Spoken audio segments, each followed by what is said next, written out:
Hello，大家好，我係賢哥哥。今日我會喺呢本《自治小宇宙》呢本書入邊抽一個題目分享俾你哋聽。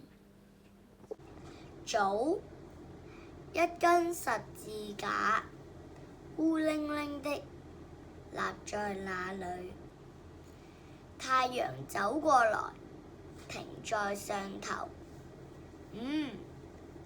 能這樣休息一下，真好。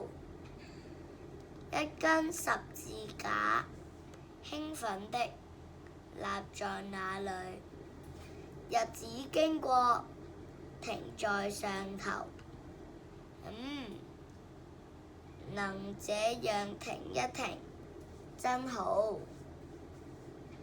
一根十字架期待的立在那裡。明天誰會來我的頭上停一停？你哋係咪明白啦？